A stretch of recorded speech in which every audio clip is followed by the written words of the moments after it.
Great to have you along for the ride. Thanks a lot for stopping by. Really glad to have this man back. He is a former FBI agent, friend of mine. Steve Friend is the name, so he's a friend of just about everybody. Also a whistleblower from the FBI. Steve, how are you? Happy New Year. Good to see you. Happy New Year. Thanks for having me on today. You know, there's a lot going on. I've got this guy, because we're getting warned. I don't know if you saw that Sarah Adams interview over with Sean Ryan the other day, the former targeter for the CIA, saying that there are thousands potentially of Al-Qaeda agents, could be ISIS-K in this country, having already been trained, came across the border, and are ready to take action. And then on New Year's Eve, we get a guy born and raised in Texas.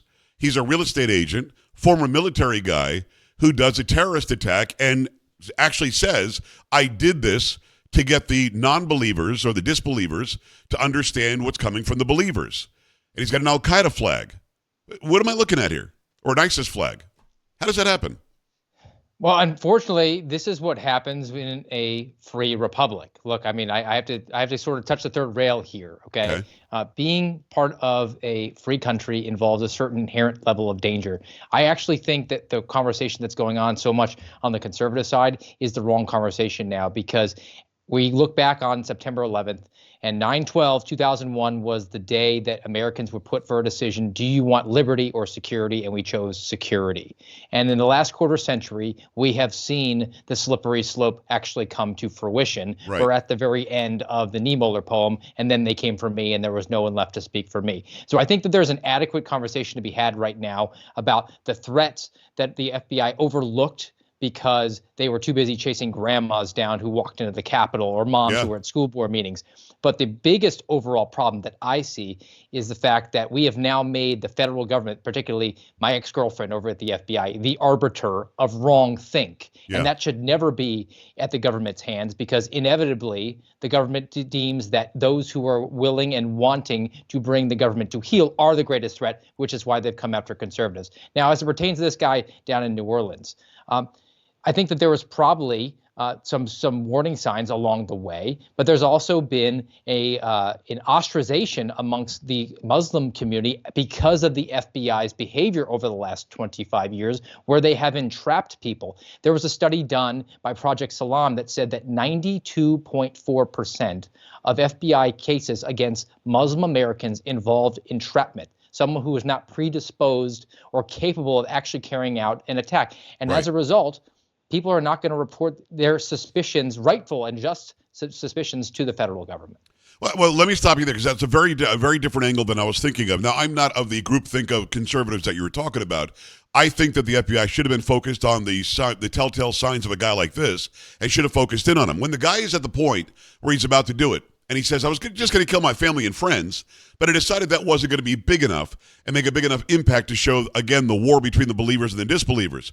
So there must have been signs, and we're going to find out over and over that there were signs that people were afraid to call in on. So I love the angle that you just took, which is we have been beaten over the head to not say anything anymore, whether it be the targeting unjustly of Muslim Americans, or because if you do say, I saw something, you're then ostracized from the community, because how dare you say, because he is a fill-in-the-blank religion or fill-in-the-blank, intersectionality, that's the reason why you reported it. If you go back to the horrible killers of the Christmas party in San Bernardino, California, not very long ago, there were people in that neighborhood knew that they were building something all night in the garage.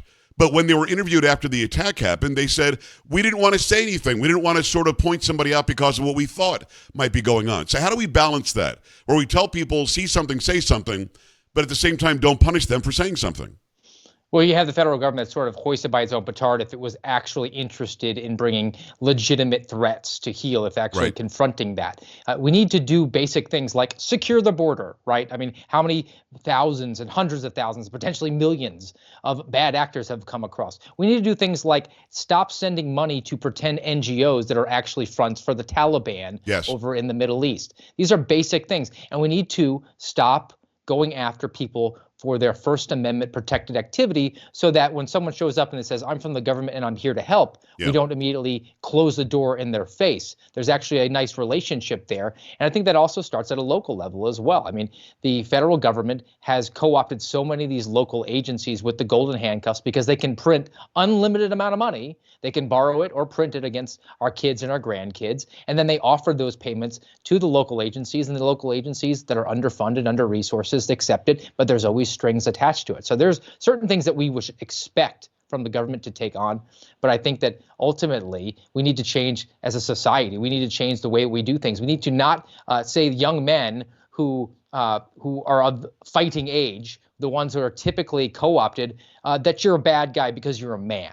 Right? Yeah. We need to encourage actual productive community activity and say going in and looking at a screen all day long is probably not the best thing for you, because if you're a vulnerable person, that's where they're going to get you. That's where the demons are out there, and they're going to suck you into some sort of ideology, which eventually radicalizes you.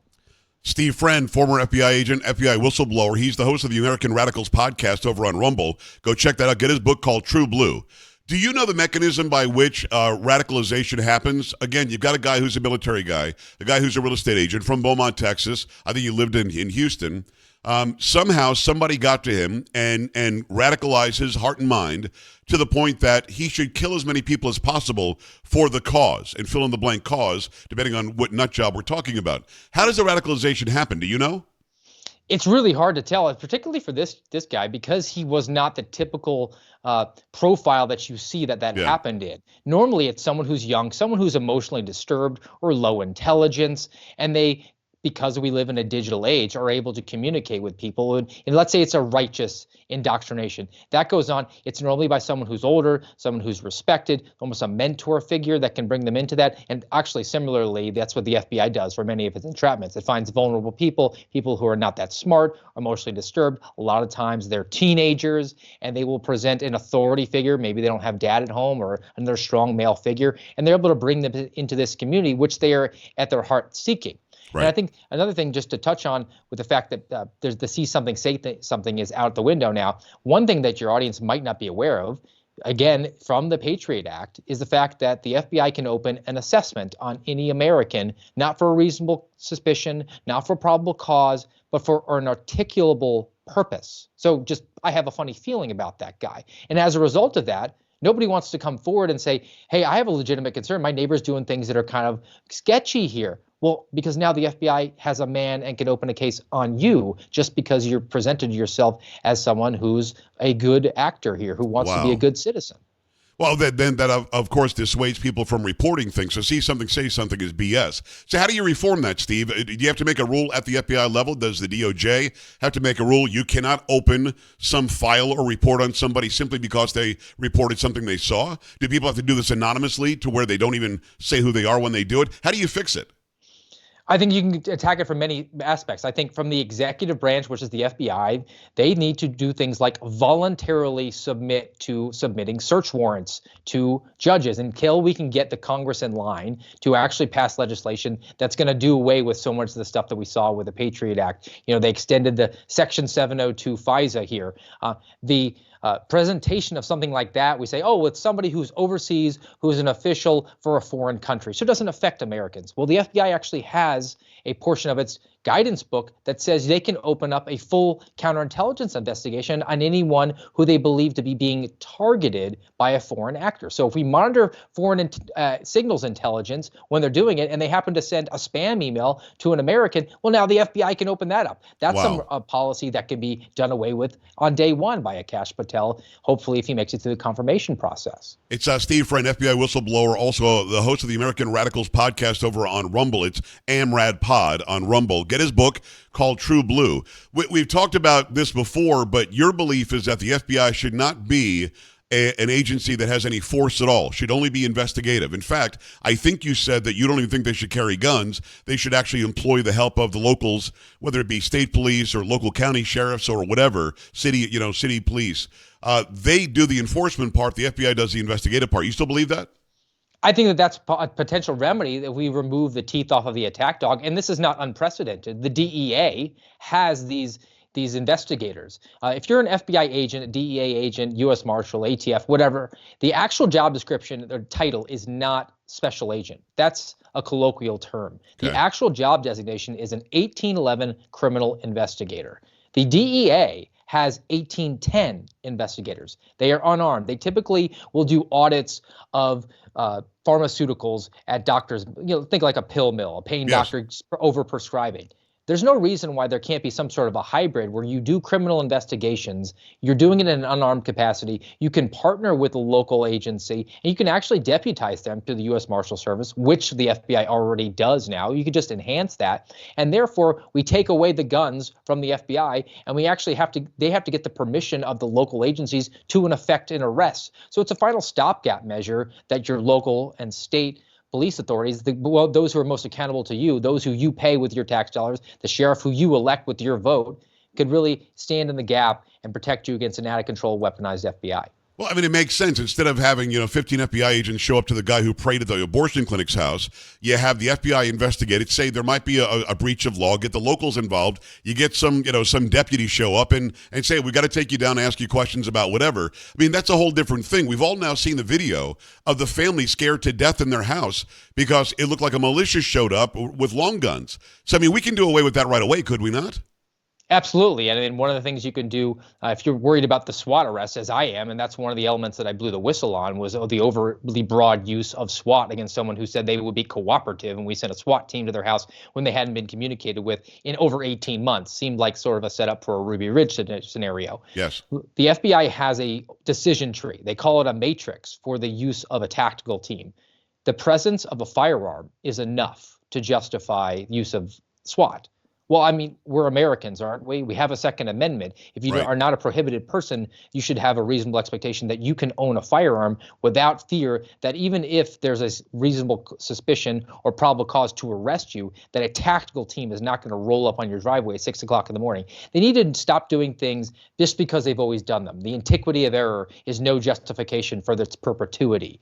We can interdict people, even violent people, when they're on their way to work, when they're not expecting it. It doesn't have to be at 0600, 0 dark 30, and we get people out of their dead sleep. And that's really the use of SWAT is when you're most likely to have an agent involved shooting. All too frequently, when you choose the means in which you bring someone into custody, you choose the outcome. And in this case, a violent outcome here. Steve, it's such a great point. So in other words, we could look at what the actual charge is or the suspicion is, and then go in tactfully and handle it that way. Again, the guy praying, outside the abortion clinic, you don't need 15 guys with guns. You didn't need that at 6 a.m. at Roger Stone's house, for God's sakes. These were not alleged violent crimes that they committed. They're a violation of law, some local ordinance or some garbage that they tried to upgrade to terrorism in the case of the praying guy at the abortion clinic. It doesn't make any sense. And at the end of the day, the FBI has been shown to have been wrong in cases like this, wrong in a case like Mar-a-Lago. So how do we change it? Kash Patel gets the job. He goes in and he says what? You can't any longer show up with this humongous use of force or show of force when it's a very minor crime that we're looking at. Do we have to look at it piecemeal by every indicated violation of ordinance, crime, of act, whatever, and then appropriately respond instead of doing this overwhelming force every time?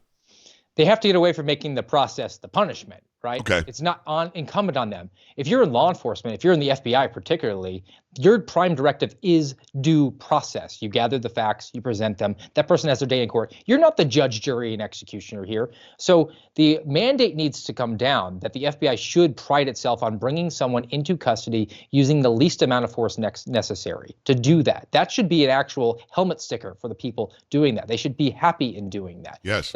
The directive needs to come down from a Kash Patel as the director that we're going to do that. And we're going to do a paradigm shift in the way we're doing these arrests of people. There are tools at your disposal that the default shouldn't be sending the SWAT team or even sending a squad arrest team. We need to be tactful in the way that we do them. We can issue a summons. If the person is represented by an attorney, contact the attorney, have them surrender themselves. Yes. Because the FBI is all too often dealing with people who are white collar crimes. The problem is this mentality that has crept in, because if you're in the FBI, you are a case manager now. You're not a case agent. You're a case manager. When you're a manager, you move the chess pieces around. You need some financial analysis, you send it to the financial guy to do that. If you need some evidence collected, you send it to the evidence guys to do that. If you need the arrest to happen, all too often now, I'm going to send the SWAT team to do that because it's just so easy to do it. And you don't even have to leave your cubicle. So I think there's also a personnel issue as well. I was a police officer when I came in. I was not afraid to put handcuffs on somebody who needed to be arrested for an alleged crime that they committed. But they're not recruiting those sorts of people. They're recruiting the beta males. They're recruiting the DEI hires who don't want to even strap a gun to their hip. They want to just punch in, punch out every day, and then cut leads to people who are the knuckle draggers to go out there and do it. And unfortunately, that's the SWAT team for very many people. Yeah, Steve Friend, FBI whistleblower, host of the American Radicals podcast, AMRAD Pod, over at Rumble. Also get his book called True Blue. It's a great read. One last thing, with Kash Patel comes in, and this is going to be a complex question, but he comes in. Can he start to say, yes, what Steve Friend was doing was right? Let's start seeking out the pedophiles again and those predators again, and let's stop going to the school board meetings. Can there be a rule that he puts out, a dictate that he puts out that says, we're not going to go take down license plate numbers at the school board meeting anymore. We're not going to seek out the Catholic Church and try to find them being terrorists. And we're not going to claim that white supremacy is the biggest threat to America. Can he do that as the leader, as a blanket rule? Let's start investigating again. Let's start getting bad guys again. Let's stop doing this, sniffing out anywhere we possibly can to try to find something that isn't there. He absolutely can, because the current incentive structure is derivative of what the FBI has in place, and Kash Patel can get rid of it. What the FBI has in place is called integrated program management. McKinsey came up with it for them about 10 years ago. It's a quota system.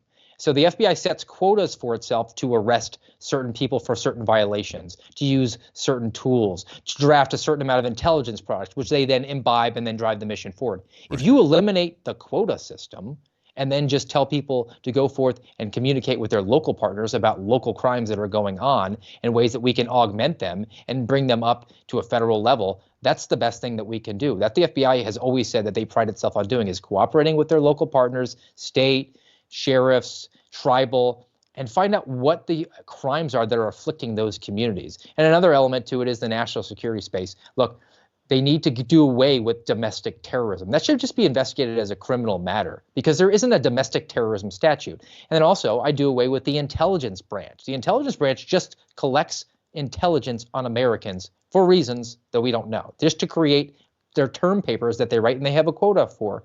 And then lastly, the DEI. The FBI is all in on the 30 by 30 initiative, the fact that we need to have 30% female representation by 2030 in management. But elements of that are basically cultural Marxism. They say things like job knowledge tests are discriminatory. Things like physical fitness standards and grooming standards, I guess like nose rings, are discriminatory.